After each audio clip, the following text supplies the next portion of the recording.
predominantly on local business, and is a pleasure to meet you.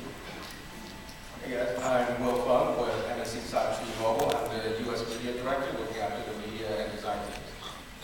Hey guys, Sigel with Essence Digital, Director of Mobile North America. I'm Jeremy Lockhorn. I'm touching the second Jeremy on the panel today. And I run emerging media and mobile at Razorfish. Great. So as you know, mobile is exploding and blowing up.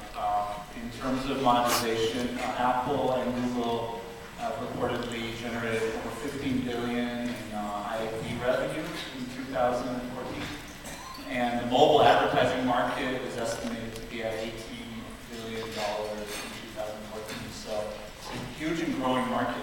I want to throw out to the panel, there are a bunch of different monetization options in mobile, and maybe you can talk about one that's exciting for you. So they're listed up here, and I'll just touch about them briefly. More advertising, so we can definitely talk about that, banner, native video. Paid apps, which is still a strong revenue source for Apple and Google. Subscriptions, so subscription for apps, and in-app purchases. Number I mentioned is mostly generated from that. Through fremium and also sponsorships. So maybe I can talk about one of those. Sure. Actually, let me begin by looking at the $15 billion because, quite frankly, it's just absolutely staggering number. If you consider that the $15 billion is made out of very small purchases, I mean, how often do you pay more than $2, $3, $4 for something within the app or something that's within the ecosystem? So, what I'm getting to is that the gigantic number was created by an enormous amount of people, so we see adoption. And that's something that is interesting to me.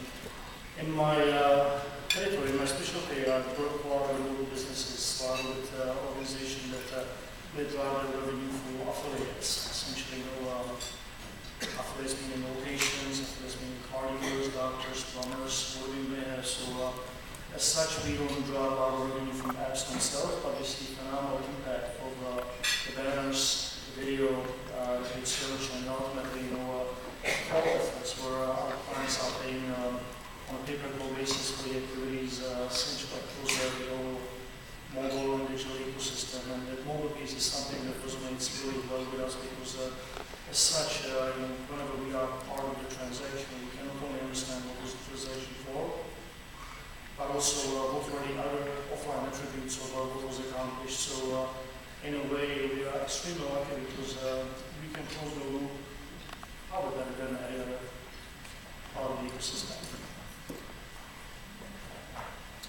I think as we go into this year, really what excites me looking at this list is the amount of options that we really have when you develop an app now and how you're going to monetize it. And I think that folks progressively over the last year, 2 years have become much smarter about the apps that they're making, right? It used to be, 2013, 2012, everybody thought, the big developers that kept thinking, oh my God, I need to make an app. Have you heard of this thing called an iPhone? I need an app. And then you have your little developers thinking, there's a ton of money to be made here, let's just make an app and throw it out there. It's really easy to do. And now folks have taken a step back and have started actually planning ahead and thinking, okay, I'm going to make an app. I would like to make some money out of this. How do I build into the app? What are the appropriate moments for advertising? Is that the appropriate thing? Is there a better moment where I could sell an in-app purchase? How do I do that? And really what is the exciting part of 2015 is folks getting smarter, coming up with more and more innovative ways to do it, both as the app developer and innovative ways to partner with brands to get them in there as well. To really not just make money, but to enhance the user experience. I would agree with Will. I think there's lots of I think there's lots of interesting opportunities, and I think the key to success is obviously the plan ahead of time. I think what's really interesting to me is when you look at the top 50 grossing apps on iOS, 47 are free. So clearly, game mechanics and app purchases are really paramount for today's developers. Yeah, I think it's really interesting from a couple of perspectives, right? So, a lot of us up here kind of work to ads with the clients that we advise. And we are buyers of advertising or other types of monetization inside of popular applications. And on the other hand, we're building applications for those same clients. And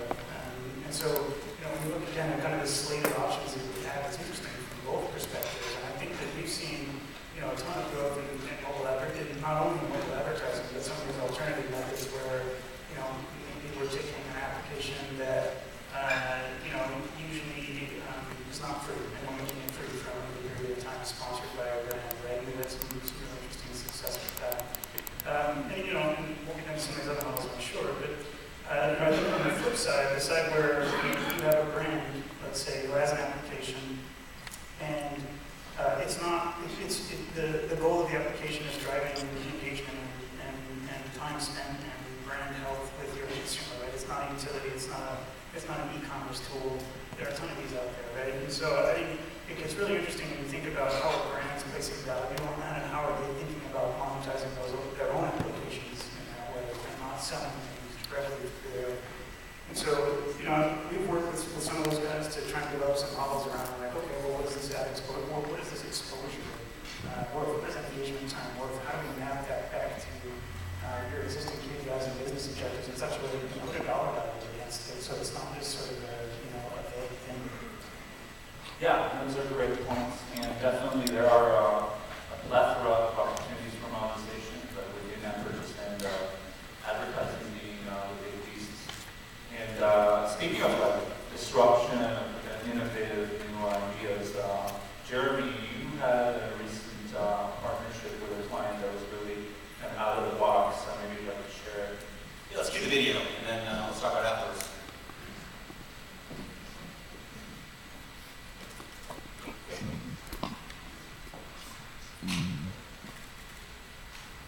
How do you get iOS users who don't have Google Maps to engage with the brand? Get them to play a game that incorporates it. With 73% already playing games online at least once a month, we chose to partner with QuizUp. It's the fastest growing game in App Store history. A game that sees players from around the world face off in a series of simple quizzes. As QuizUp's first advertiser, we created the Google Maps branded topic, Earth from Above. An interactive quiz that enables people around the world to test their geography skills in real time on their phones and tablets. You can choose if you want to challenge your friends or play someone totally random. Then, you'll see engaging Google Maps satellite imagery that gives you a clue of what the answer is. Guess the right answer as fast as you can to get the most points. Then move on to round 2. Players can unlock various topic titles when they reach certain levels in the game, so no matter what their level of knowledge, from local explorer to international world travellers, they get to learn more about the amazing world around them. When the game is over, you have the option of downloading Google Maps on your iPhone or iPad. The Earth from Above quiz creates an experience that aims to drive awareness, brand engagement, and ultimately installs for Google Maps.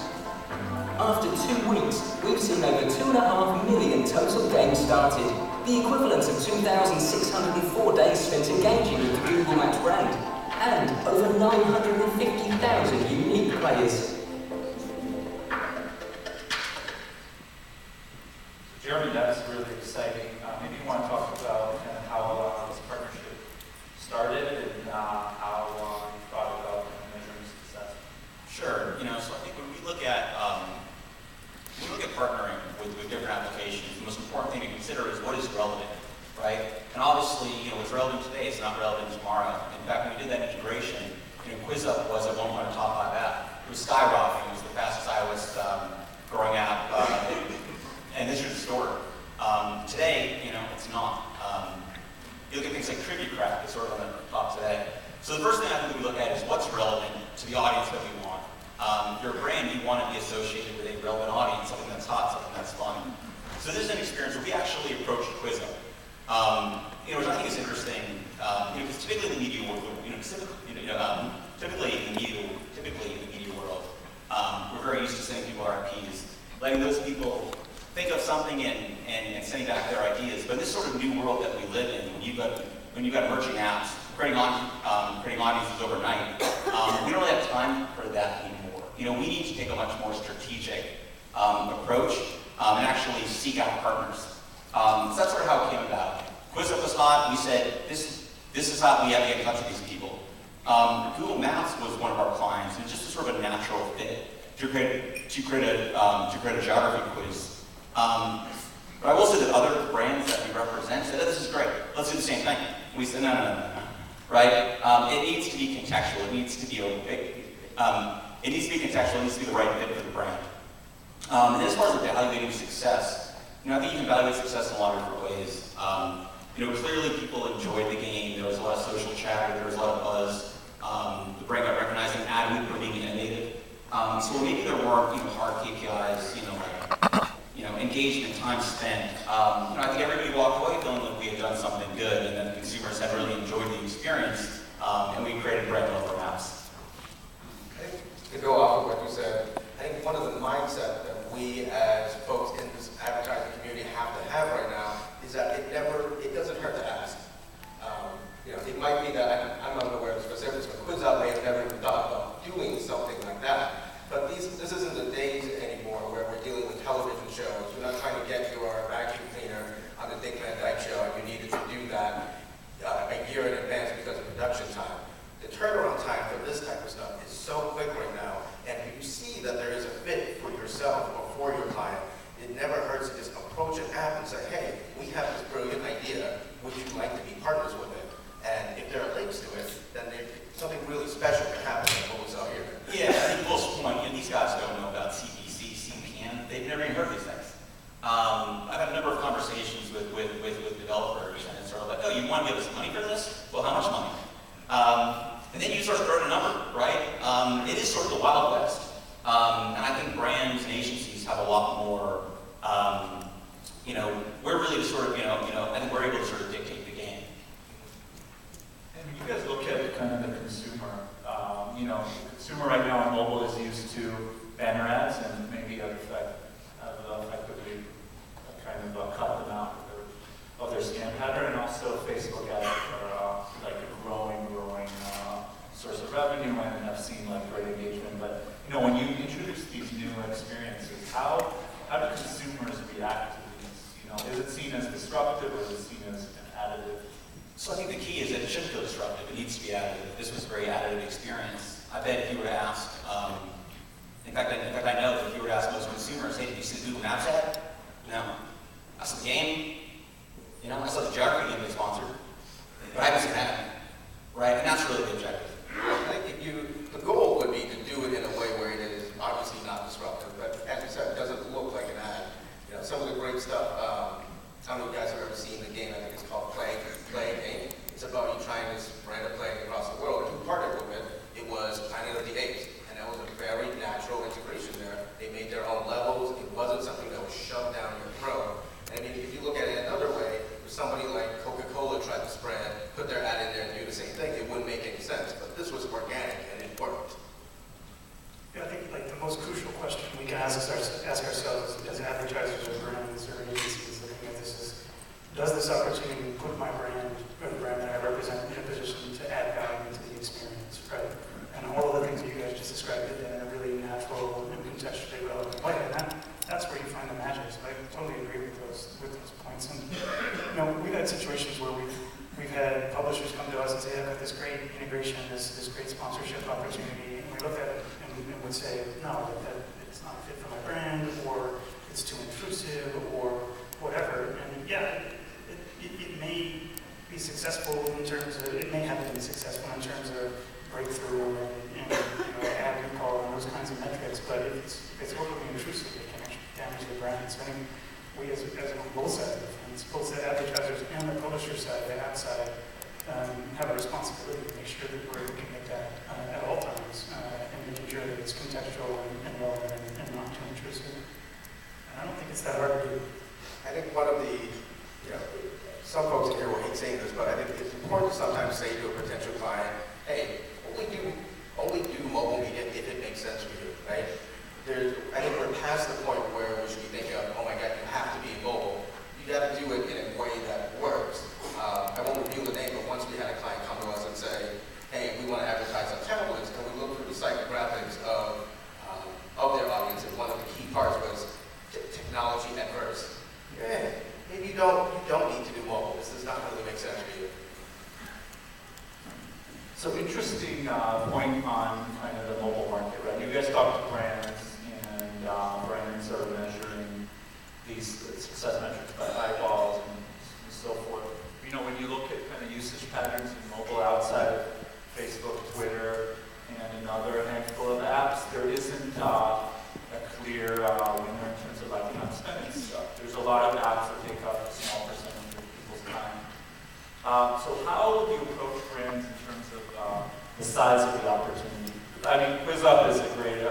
and put this in the top 3 charts, but having something on a sustained basis and advertising there, how do you kind of size up the opportunity when you're talking to brands as opposed to the performance market? Yeah, I think it's actually relevant to that brand, right? So if there's 100,000 people, if there are 100,000 people that are really relevant to that brand, that's your opportunity. So I really think you need to judge each situation on its own. I was going to say that, but I have a second point to build on that. No, it's a great point, right? Like, especially for some brands, right? If it's the 100,000, or even with some brands, like it's the 500 people that are really great, then I want to talk to them. And so, I mean, the other side of this is also that, we have this, I think, largely a misconception that downloading a new application is a terror, right? It's not anymore. People will download applications all day long, right? Like, this is a broad generalization, but I think that people have become so used to downloading applications that, if you see a small application, or you see an application that is the right fit for the brand and has a relatively small audience, and it's just beginning, for example, and they just launched within the last couple of months of their time, and they launch even, you can't look at that and say, oh, we've only got 100,000 users or whatever it is. What you have to do is figure out what's the growth trajectory for this. What is this publisher or application doing to drive downloads?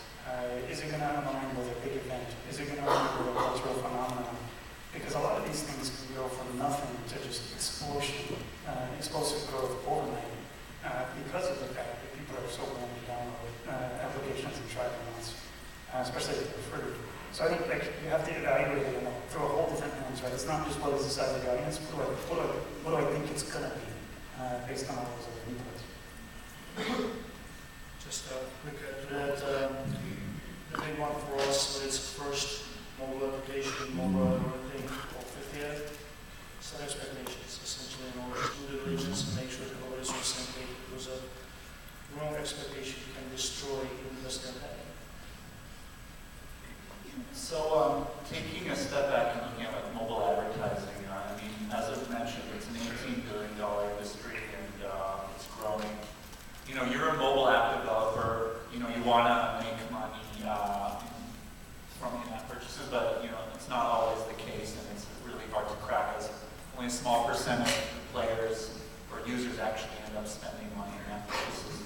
When you're thinking of different advertising formats, and you're a new app developer in 2015, you're going to have inventory.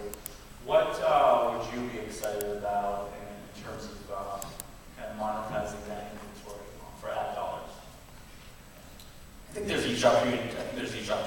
With video right now, right? The mobile video is really hot, and I think that versus those if you're talking about 50 banners, I think every developer should probably think of sort of natural ways to incorporate video moments into their app. And I think I've said this before, we're getting smarter at how we do things, right? A few years ago, we were thinking, okay, this guy just lost the game, let's put an ad there. And now we realized, hey, wait, that's a horrible user experience. You're already ticked off because you lost the game and now I have to watch an ad. And we've evolved and realized, okay, the ad actually works better at these points of happiness where they just unlock something. Let's put an ad there and have that positive brand association. And that's just one example of how folks are becoming more sophisticated about how they're monetizing their apps now. Yeah, I agree with that, and I think the other thing that's interesting as we look at the space coming into 2015 is, mobile is very rarely used in isolation. You're sitting in front of the TV, maybe on the bus, maybe you're listening to the radio, maybe you're listening to Pandora while you're doing something else on your phone. So I think it gets pretty interesting when you start to think about monetization models that recognize that mobile is not only a discrete media channel, but it is the heart of every channel in some ways, right? And how do I think about cross-device targeting, and how do I think about real-time synchronicity between what's on the phone and what's on the TV? Those, or even out of home, like I'm walking past the giant billboard that's right on 34th and 7th in Manhattan as I'm coming out of Penn Station. Location targeted ads that are synchronized with what's on that billboard at that point in time. Those kinds of things I think start to be really interesting. And the examples that I just gave are just scratching the surface. I think there's a whole lot more sort of depth to that that's going to be really exciting in 2015. And with regards to 2015, shifting gears to the buy side, You know, in 2014, we've seen a huge consolidation of networks getting bought by other networks, and also the sheer growth of Facebook, which is dominating the market share in mobile. What supply sources do you think will grow in 2015 in terms of direct buying? You know, as you guys are constantly buying media for people, for brands, and so forth. So, you know, obviously you're on Facebook, but now what do you see as kind of new channels or consolidations that likely occur this year? I think data formats are always really interesting. Really excited to see how Tumblr's offering turns out. You know, I think that's really sort of, you know, in their form, it's really native to that environment.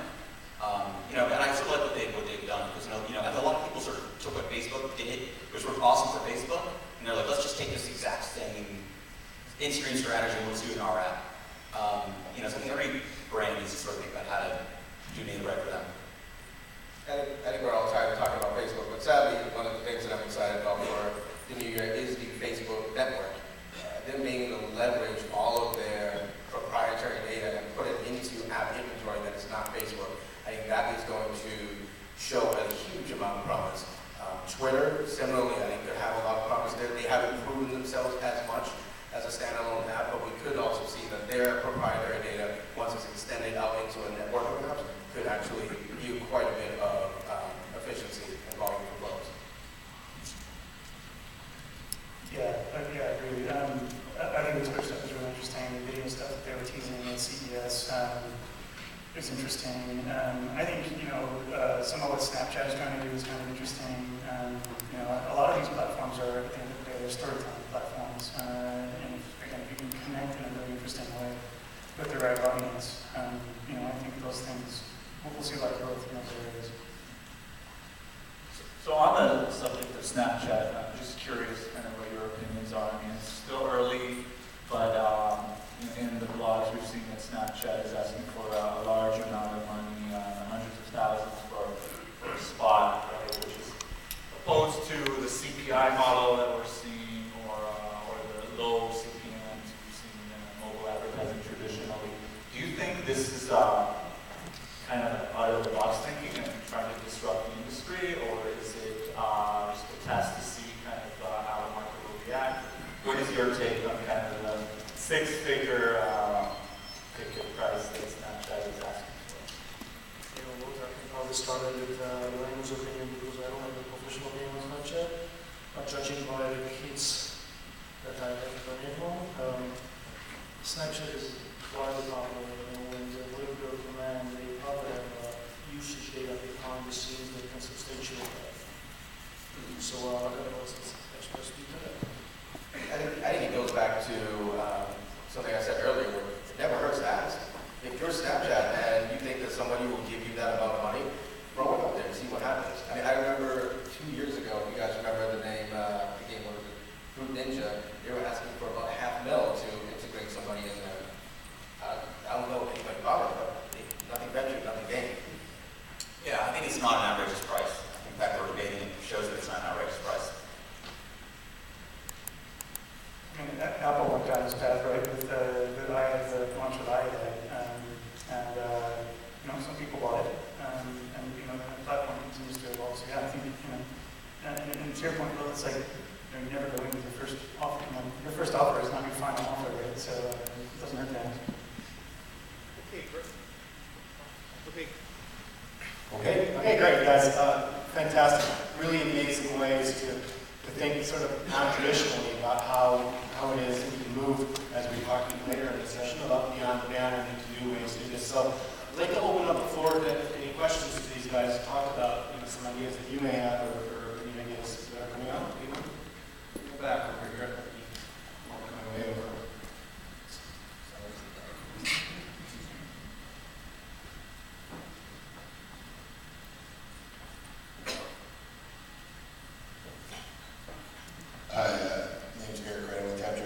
I was curious about your guys' opinions on mobile marketing automation and how it plays into the monetization of not just any one of these single ideas, but maybe these ideas against an app. That makes sense?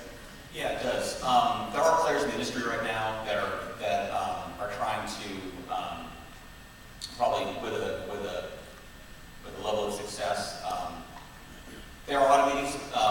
some integrations, whether that's signage in the game, like scanning a taxi. So there are different ways to do it. But at the end of the day, I think it is what it is. If you want sort of a premium experience, it needs to be a little bit ad hoc. Yeah, I mean, it's hard, right? And you look at digital.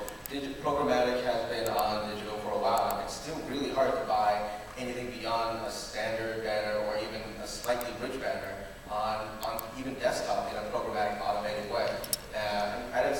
I don't think we're quite there yet on mobile. Anything else? Any questions? Yeah, I've got one it's come up here. So we've heard 1 million apps in the App Store, right? And everyone, kicks themselves after Fruit Ninja is the big game, and they wish they could have been there on an advertising basis or a sponsorship basis. So, how do you find those games? What are the ways that you can sort through those 1 million apps or those 1 million experiences that people have that works for a brand? There's a lot of opportunity and not a lot of time. I mean, one of the ways you can do it is programmatic. If you do a programmatic buy across thousands of apps, and you look at really what is delivering the most value for you in your programmatic buy, and then you go to that app developer and say, hey, we're showing strong results here, let's do something deeper.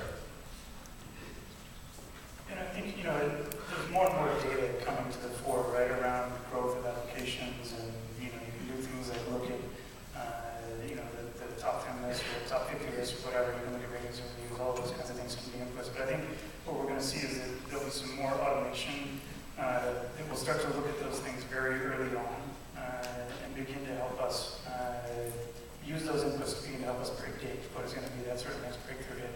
You can kind of look back at when, a bunch of companies were predicting what's the next YouTube, sensation, right? Just based on the velocity of views over a certain period of time. So I suspect that is going to very quickly come to bear in the mobile space. I think it's very relevant. You look at things like Flappy Bird and Tricky Crack, whatever's in the top 10 next week or the week after.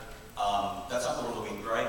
And people have asked me all the time, hey Jeremy, let's use our data systems team to create some algorithms so we can predict what the next top hot app would be. If I knew that, right, I probably wouldn't be here.